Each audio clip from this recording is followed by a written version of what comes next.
The world is a deafening, relentless machine, and you are its fuel. Every notification, every expectation, every public performance of happiness is a tiny, invisible chain binding you to a life that is not your own. You feel the constant, gnawing pressure to speak, to perform, to justify your existence in the blinding, chaotic light of the public square.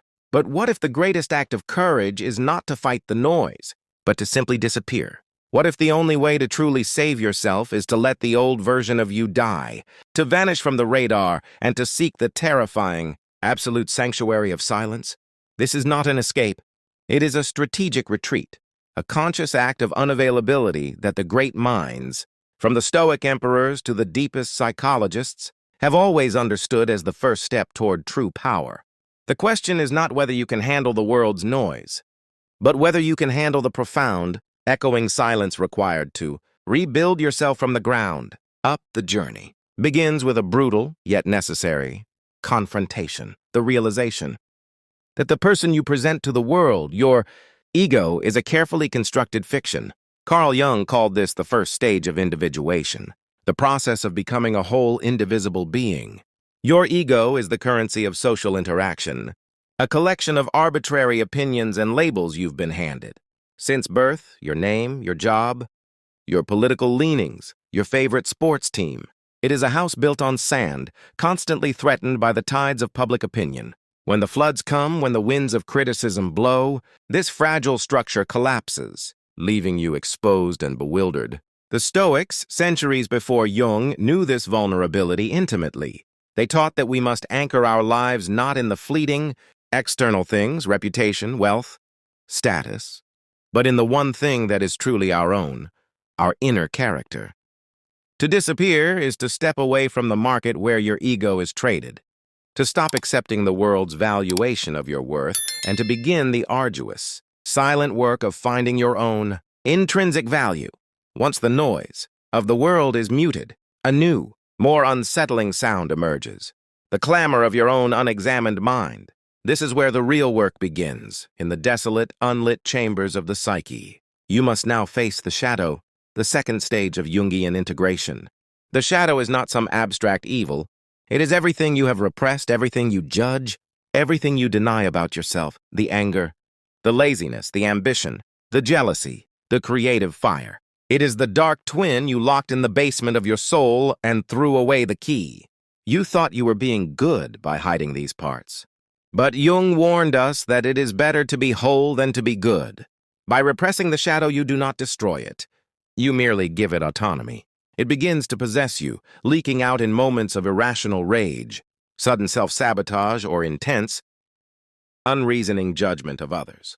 The person who is most triggered by a flaw in another is often the one who has most violently denied that same flaw in themselves. The silence is the crucible for this integration. The Stoic practice of self-examination, the nightly review of your actions, your judgments, your reactions, becomes your primary tool. You are not hiding from the world. You are hunting the lies within yourself. You must observe your thoughts without judgment, tracing the origin of your impulses back to the repressed shadow material.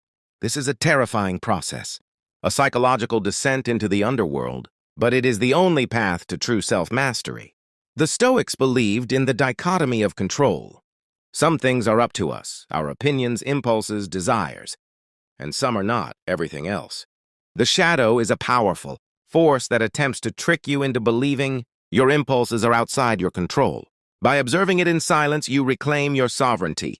You transform the raw, destructive energy of the shadow into conscious, directed power. The silence also forces a profound shift in your relationship with others. When you are not constantly speaking, you begin to truly listen. Zeno, the founder of Stoicism, famously observed that we have 2 ears and 1 mouth, suggesting we should listen twice as much as we speak. This is not merely polite behavior, it is a powerful Stoic discipline. In the absence of your own voice, you become an observer, a student of human nature. You begin to decode the subtle language of expression, the hidden anxieties, and the unspoken intentions that lie beneath the surface of conversation. This is the wisdom of the withdrawn. They see the world with a clarity that the performers and the talkers can never achieve. They understand that most speech is not communication. but a desperate attempt to fill the void, to prove one's worth, or to avoid the discomfort of stillness.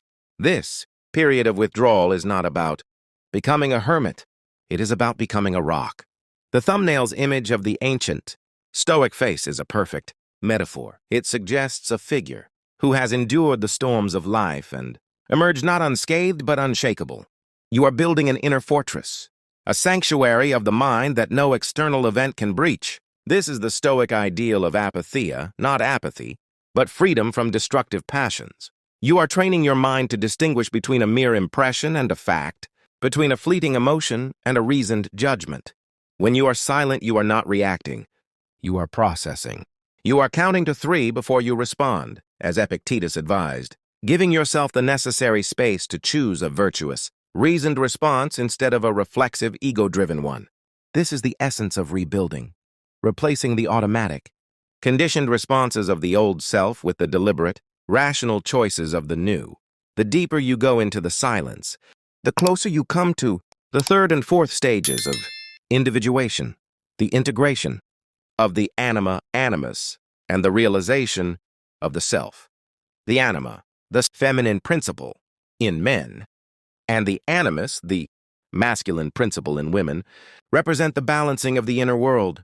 This is the integration of logic and emotion, of action and receptivity, of the outer persona and the inner soul. The man who has integrated his anima becomes more compassionate, intuitive, and emotionally intelligent. The woman who has integrated her animus becomes more assertive, rational, and decisive. This is the true meaning of becoming your best self. Not a hyper-masculine or hyper-feminine caricature, but a complete androgynous soul, capable of drawing on the full spectrum of human experience. The final stage. Self-realization is the moment the new self is born from the ashes of the old. The self is the totality of the psyche, the inner guiding center that transcends the ego. It is the divine spark, the blueprint for your authentic life. When you achieve this, you no longer need to chase validation or perform for the world. You have found your center of gravity. The silence has not made you weak. It has made you formidable. You are no longer driven by the need to prove, but by the quiet, unshakable conviction of your own being. This is the ultimate power of disappearing. You step out of the spotlight to build a light so bright within yourself that, when you finally choose to return, the world cannot help but be drawn to your quiet, magnetic presence. The paradox is complete. You disappear to become visible. You retreat to gain strength. You embrace the silence to find your true voice. The world will wonder where you went, but you will know the truth. You are in the workshop of your soul, forging a new, unbreakable self. The silence was not an empty space. It was the fertile ground where the greatest version of you was finally, patiently, and powerfully rebuilt. This is the ancient, timeless secret of the Stoics and the profound truth of Jungian psychology. The hero's journey is not a public spectacle, but a private, silent war against the forces of illusion, fought and won in the deep, quiet chambers of the heart. The rebuilding is finished. Now you emerge. This silent, intentional withdrawal is the ultimate act of self-respect. It is a refusal to participate in the endless, trivial drama that consumes the lives of the unexamined. The world, in its constant clamor for your attention, is trying to externalize your focus, to convince you that your happiness lies in the next purchase, the next achievement, the next fleeting moment of validation. But the Stoics, through their rigorous practice of virtue, taught us that true happiness, or eudaimonia, is an internal state, a life lived in accordance with reason and nature. When you disappear, you are not running from responsibility. You are running toward the highest responsibility of all, the mastery of your own soul. You are creating a space where you can finally, without interruption, hold a dialogue with your true self, a conversation that is impossible in the presence of constant distraction. This dialogue is the engine of your transformation. It is the moment you stop being a passive recipient of the world's programming and become the active, deliberate architect of your character. Consider the practical mechanics of this silent rebuilding. It is not enough to simply be quiet. The silence must be filled with deliberate, constructive action. This is where the Stoic discipline of premeditatio malorum, the premeditation of evils, becomes a powerful ally to Jungian integration.